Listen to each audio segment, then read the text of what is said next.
Hello student, MS classes में आप सबका स्वागत है।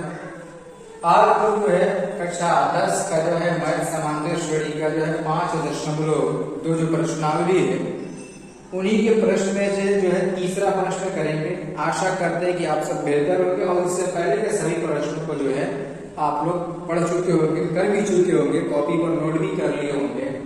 ये भी काफी आसान क्वेश्चन है, अच्छा क्वेश्चन है, परीक्षा की दृष्टि से भी अच्छा क्वेश्चन है। कैसे इसे हल करना है यही देखना हम लोगों को, कैसे इसे हल किया जाएगा, कैसे क्वेश्चन के आंसर को किस तरीके से प्राप्त करना है, ये चीज देखना है। तो क्वेश्चन में लिखा है कि कोई समांतर श्रेणी में रिक्त स्थानों के पदों को ज्ञात करना है। मतलब ये 3 क्वेश्चन मैंने इसमें लिखा है, 5 क्वेश्चन टोटल है इसमें। इसे बताना ये है कि ये जो हमारा 3 क्वेश्चन किया है इसके अंदर जो ये खाली स्थान दिख रहे हैं यहाँ पर कौन कौन सी संख्याएं नोट की आएंगी, यहाँ पर इसी चीज को हम लोग को बताना है। क्यों ऐसा बताना है? ऐसा इसलिए बताना है, क्वेश्चन में कहा है कि समांतर श्रेणी के अंदर जो पदों की संख्या को ज्ञात करनी है कि इसके अंदर पदों की संख्या करें जो खाली स्थान, इस खाली स्थान को भरना है और ये समांतर श्रेणी में है, ऐसा क्वेश्चन में पहले से बोल रखा है। तो देखिए कैसे हल करेंगे इसको। सबसे पहले हम बात करें पहले क्वेश्चन की, तो हमारा जो पहला क्वेश्चन लिखा है कि 2 फिर खाली स्थान दिया और लिखा है 26, यानी इसमें टोटल समांतर श्रेणी के अंदर 3 पद हैं। तो बीच वाला पद हम लोग को क्या करना है, ज्ञात करना है कि बीच वाला पद कितना होगा, इसको हम लोग को ज्ञात करना है। ठीक है ना। तो कैसे ज्ञात करेंगे हम लोग इसको, देखिएगा यहां पर कि किस तरीके से इसको ज्ञात किया जाएगा। तो इसको ज्ञात करने का तरीका यही है कि इसके अंदर जो हमारा दिया गया है मान, इसको देखो, ये ए यानी प्रथम पद है, ए का मान कितना है 2 है और ये ए3 का मान कितना दिया हमारा 26 है। ए3 को हम लोग क्या लिख सकते हैं कि a प्लस 2d लिख सकते हैं, नहीं लिख सकते, और इसका मान हमारा दिया है 26। ठीक, फिर उसके बाद यहाँ पर a का मान यहाँ से 2 ला करके रख दीजिए, यहाँ पर 2 प्लस 2d बराबर हमारा होगा 26। यहाँ से 2d बराबर कितना हो जाएगा, 2 को पक्षांतर कर देंगे, हमारा 26 माइनस 2, तो 2d बराबर हमारा 24 हो गया। ठीक, और d का मान हमारा कितना हो जाएगा, 24 के बटा में 2 हो जाएगा और ये इससे कट जाएगा, तो d का मान जो हम लोग को मिल गया वो 12 मिल गया। d का मान कितना मिल गया, 12। ये कौन सा पद हम लोग को ज्ञात करना है, तो ये 24वां पद है, दूसरा पद ज्ञात करना है, यानी a2 निकालना है। a2 का मान कितना हो जाएगा, हमारा फॉर्मूला होता है कि a प्लस d होता है। a का मान 2 है और d का मान कितना है, 12 है। तो a2 बराबर हमारा कितना हो जाएगा, तो a2 का मान जो आया वो हम लोग देख रहे हैं कि 14 हो जाएगा। यानी इस रिक्त स्थान में कितना भरा जाएगा, तो यहाँ पर हमारा हो जाएगा रिक्त स्थान की जगह पर कितना, 14 हो जाएगा। इस तरीके से जो हम लोग इसको लगाएंगे। तो इसको, ये था हमारा जो दूसरा क्वेश्चन इसका। अब इसके बाद तीसरे का पहला क्वेश्चन, अब इसके बाद हम लोग इसका जो है दूसरा क्वेश्चन देखिए क्या है। दूसरे क्वेश्चन में कैसे पूछा है, क्वेश्चन में इससे ज्यादा पद है, दूसरे क्वेश्चन में जो है पदों की संख्या इससे ज्यादा है। कितना पद है देखिए दूसरा क्वेश्चन। दूसरा क्वेश्चन पहले ही खाली स्थान दे दिया है, फिर उसके बाद 13, फिर खाली स्थान है, फिर 3 लिखा गया है। ठीक, अब देखो इसमें a का मान तो दिया ही नहीं है और कहीं जो है इसमें a का मान छोड़ करके d का भी मान नहीं दिया है। हम लोग उसको निकालेंगे कैसे, कि दूसरा पद है और ये हमारा चौथा पद है। तो a का मान यहाँ पर देखो, a2 बराबर हमारा कितना है, 13 है। a2 को क्या लिख सकते हैं हम लोग कि a प्लस 2d लिख सकते, a प्लस d लिख सकते, नहीं लिख सकते हैं, a2 को लिख सकते हैं, फॉर्मूला होता है। और यहाँ पर ये 13 है और इसको बना लो समीकरण नंबर 1। ठीक, पहली कंडीशन। ये चौथा पद है, यानी a4 का मान हमारा दिया है 3, a4 की जगह पर हम लोग क्या लिख सकते हैं कि a प्लस 3d लिख सकते हैं और इसका मान दिया है 3 और इसको बना लीजिए आप लोग समीकरण नंबर 2 बना लीजिए। ठीक, अब समीकरण नंबर 1 और समीकरण नंबर 2 बन गया है। अब समीकरण 1 और समीकरण 2 को बनाने के बाद हम लोग क्या करेंगे, ये देखिए यहाँ पर कि समीकरण 1 और समीकरण 2 जब बन जाए, इन दोनों समीकरणों को हम हल कर देंगे।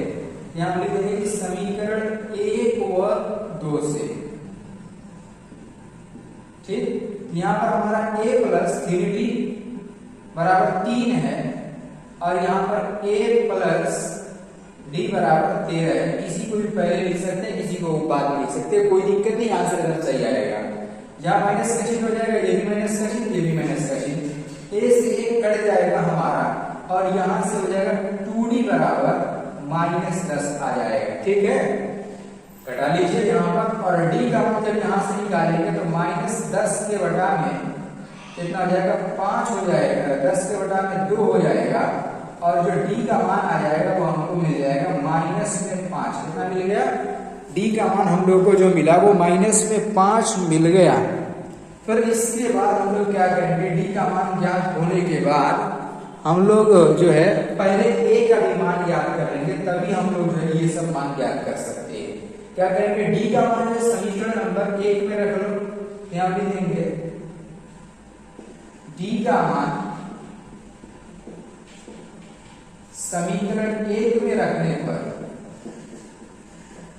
d का मान समीकरण नंबर 1 में रखेंगे तो a प्लस और यहाँ पर है कि -5 बराबर 13, यानी यहाँ पर है कि a -5 बराबर 13 हो जाएगा और a बराबर हमारा है कि 13 + 5, यानी a का मान कितना हो गया हमारा 18 आ गया। कितना आ गया, a का मान जो हम लोगों को मिला वो 18 हो गया। अब देखो a का मान यानी यही हमारा a1 भी हो गया। अब a1 हो गया हमारा, a1 या a दोनों बराबर हो गया हमारा। अब a3 निकालना है तो a3 के लिए फॉर्मूला होता है कि a + 2d होता है। a का मान यहाँ पर देखो अभी 18 निकाले हैं और 2 गुणे d का मान देखो यहाँ कितना -5 है तो -5 रख दिया जाएगा। यहाँ पर 18 - 10 तो a3 का मान कितना हो जाएगा हमारा, यहाँ पर a3 का मान जो हमारा आएगा वो 8 हो जाएगा। यानी जो रिक्त स्थान भरा जाएगा यहाँ पर ये कितना हो जाएगा हमारा, तो यहाँ पर हो जाएगा पहले 18 और यहाँ पर कितना हो जाएगा 8 हो जाएगा। इस तरीके से जो है हम लोग दूसरा क्वेश्चन को भी हल कर लेते हैं। तो बिल्कुल आसान तरीके से हल कर रहे हैं हम लोग, कोई मुश्किल नहीं है। आप लोग भी अगर प्रयास करेंगे तो इसी तरीके से जो है आसानी के साथ लगा लेंगे। एक बार आप लोग स्क्रीनशॉट लीजिए इसका, उसके बाद जो हम लोग तीसरा क्वेश्चन हल करते हैं। तो अब देखिए यहाँ पर हम लोग को करना क्या है, करना ये है कि फार्मूला सबसे पहले हम लोग को मालूम होना चाहिए और ये देखना चाहिए हम लोग कि कौन सा फार्मूला जो है किसमें यूज हो रहा है। ठीक है, फार्मूला का अगर यूज नहीं पता रहेगा हम लोग क्वेश्चन को हल नहीं कर पाएंगे। अब देखिए तीसरा क्वेश्चन है। तीसरा क्वेश्चन काफी आसान है, ये भी 5 फीट, पहला दूसरा स्थान खाली है, तीसरा स्थान भी खाली है और चौथे स्थान पर 9 सही 1/2 दिया गया है। ठीक,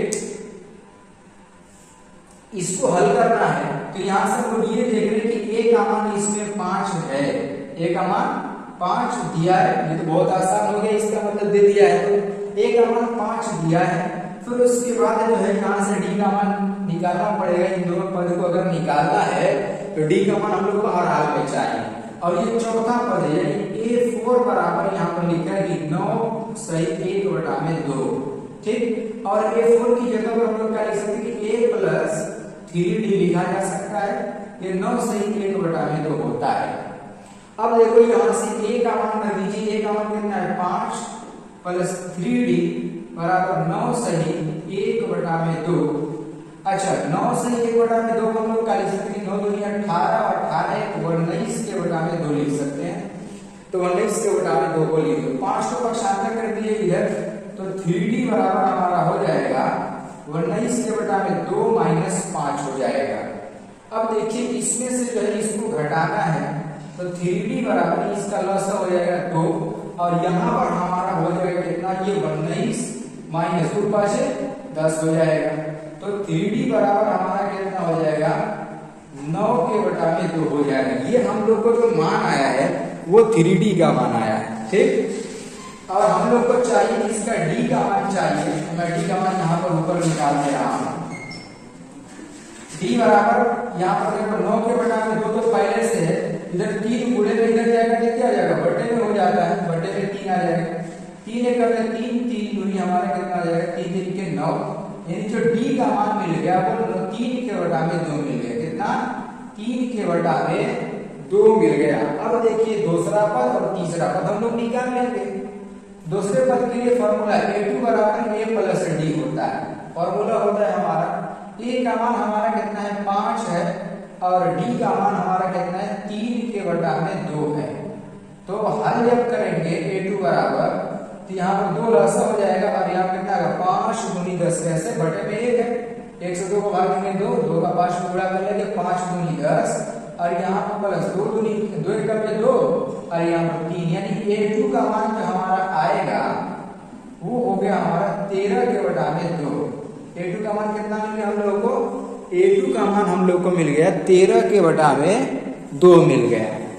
अब हम लोग को निकालना जिसका a3 का मान निकालना है तो a3 बराबर फॉर्मूला हमारा हो जाएगा कि a प्लस 2d, ये फॉर्मूला होता है क्या? a प्लस 2d फॉर्मूला हो जाएगा। a का मान देखिए यहाँ पर 5 है और d का मान यहाँ पर 3 के बटा में 2 है। यहाँ पर करेंगे 5 प्लस 2 गुणे 3 के बटा में 2, ये वाला 2 से तो ये 2 कट जाएगा हमारा और यहाँ पर a3 बराबर हो जाएगा कि 5 प्लस 3 और a3 का मान हमारा कितना आएगा कि 5 3 8, यानी यहाँ पर जो मान मिल गया वो 8 मिल गया। क्या भरा जाएगा यहाँ पर? तो यहाँ पर जो हम लोग भरेंगे पहली कंडीशन में हमारा यहाँ भराएगा 13 के बटा में 2 और यहाँ पर दूसरा वाले हो जाएगा हमारा 8 हो जाएगा। इस तरीके से जो हम लोग इसका जो है 3 क्वेश्चन मतलब 5 क्वेश्चन इसमें दिया था, 3 क्वेश्चन हल कर लिए। 2 क्वेश्चन जो और हैं उसको मैं आप लोग को नेक्स्ट लेक्चर में बताऊंगा, क्योंकि ये हमारा जो 3 क्वेश्चन इतना आज के लिए इतना ही बहुत काफी है। थोड़ा थोड़ा हम लोग पढ़ रहे हैं और रेगुलर क्लास हम लोग की संचालित है।